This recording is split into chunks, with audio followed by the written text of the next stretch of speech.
This channeling is of Celestite, which is a really powerful crystal, very high frequency, exceptionally spiritual in its properties, but also a really beautiful healing crystal for both for the emotions and for the body.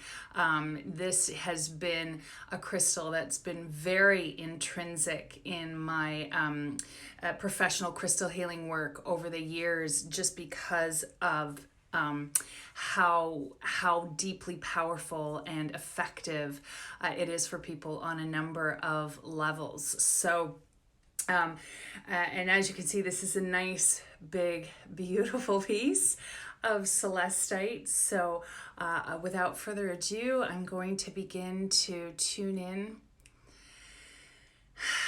to the energy of this crystal.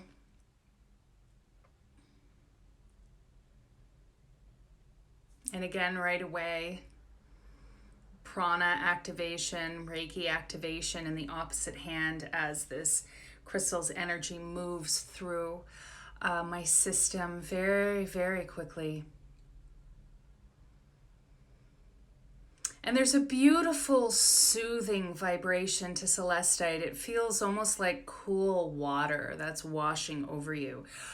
So especially if you feel like you're having a challenging day, if you feel stressed, if you feel angry, if you feel anxious, these feelings that have worth and they have value and they have merit because they're communicating things to us for us to look at. But at the same time, they can become so overwhelming, and then they affect your frequency, and then they tend to just create more situations or attract people who piss you off or make you even more anxious, or whatever it might be, and it just sort of spirals from there like a row of dominoes being knocked over. So it's always valuable, these crystals that help to wash over and help to soothe these feelings so that we can come back into a place of presence and connect with their message. So for any of you who feel like, oh yeah, that's me right now, or that was me an hour ago, or whatever it might be, having one of these crystals on hand can be very valuable for the mental and for the emotional body, as well as the physical. And it's showing me, and it's reminding me too that, feeling tingles up here, that celestite's very fragile. It's a very fragile crystal. It can be damaged easily. Physically, it can be damaged easily by water. It fades in sunlight. And also, again, because it's very high frequency, it's not necessarily one of those crystals that you want to be wearing on you all day in the form of jewelry or in a medicine bag or whatever it might be. But again, having it on hand or having bigger pieces that are in your space to, again, create that cool, soothing water flow over the body so that you're able to then come back and settle into a place of presence and mindfulness and kindness, primarily with yourself and then with others. There's great feelings of compassion that come from this crystal, but also great feelings of wisdom.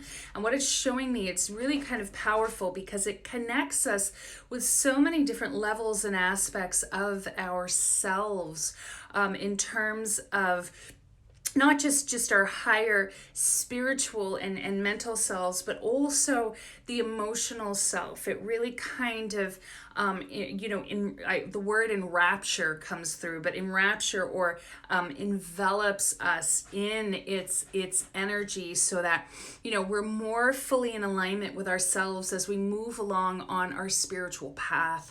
And that's what it's showing me right now, especially for those of you who are interested or concerned or focused, whatever it might be for you in terms of moving forward on the path that is truly in alignment with your soul, that feels really authentic, that feels really heart-centered, that feels really grounded for you as you move forward into your purpose. And of course, there's a reminder that life purpose can be so many things, not just vocation, not just what you're meant to achieve or leave as a legacy, but also healing, both for yourself on a soul level, helping others to heal, helping the planet to heal, what you learn from that process, but also what you access in terms of your higher spiritual self. And what it's showing me is, there are crystals that, when, especially high frequency crystals, when we tune in with them, they, open up sort of gateways or frequency connections. We vibrate on certain frequencies that are similar to the vibration and frequency of other realms, other beings. And that's what helps us to connect really powerful with them. Again, it's that law of attraction. Like attracts like is not just about birds of a feather. It's also very much about, when you're vibrating on a particular frequency, it attunes you to other things that are vibrating on that same frequency. But what's interesting is what Celestite is showing me is what it does is it really helps us to connect to the higher frequencies, higher realms, higher beings, higher knowledge, wisdom, access, higher self, whatever it might be specifically, that is in alignment with ourselves and where we need to go next with our evolutionary process, our growth process, our transformation process. Again, it could be vocational, it could be physical, as we are all physical beings here on this planet having a physical experience, but it's specific. It tunes us to where our souls want to go. So again, gosh, this is a heavy crystal. Again, while some crystals are very specific. It's the Akashic realm, or it's the Ascended Master, or whatever. Celestite attunes you specifically to where your soul wants to go. And it's saying that is exceptionally powerful for people, because we're in a world of cornucopia, of choices, of ways we can advance ourselves on every level: physical, emotional, mental, spiritual, in terms of our path. And so many people are engaging in this now, and it's like, well, where do I go? What do I tune into? What can best help me? What do I need to learn? Which direction is best for me?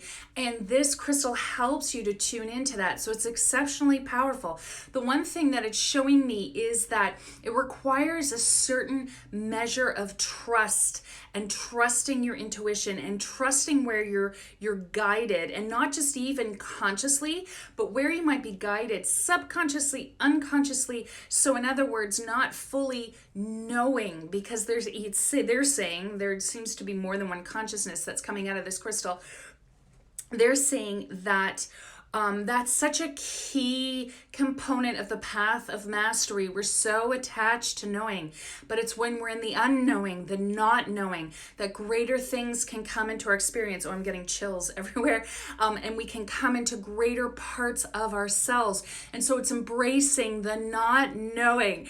It's like yesterday when I was on the phone with my coach, and I was saying, Mama, don't like limbo. I don't like being in that limbo state. I like to know. But it's saying there needs to be a certain letting go, a detachment from that, or an unattachment of that. So it's not quite like the scary flying leap, let's say, that propels us forward, but allowing us to be the master, the guru, the sage who sets out on the path, or even gosh, I don't know, whatever that first card is in the tarot. Forgive me, you guys know what I'm talking about. I'm seeing the picture, but being willing to walk out on the path. And that is what this crystal asks of you, because you're not just going to get, oh, here's my guidebook of my life, and this is how I'm going to move forward. It's going to guide you, and it takes a measure of trust and a measure of really listening to and paying attention to yourself. And that is the magic of Celestite. And what it's showing me is the best way to work with it, especially if you're beginning to work with it, is to either sit and hold it, even just in 5 minutes of mindfulness meditation, where you come back to your breath, you come back to your breath, you come back to your breathing, or placing it under your pillow at night, so it's more near the crown chakra, which is right here for me, the crown chakra area of your head. And what it does is it activates your energy body, your frequency, and your soul. And so again, it's not about the mind figuring this out. This is another level and way of being. And that's how the message wraps up in this channeling. So I think that was really very beautiful. So thank you so much.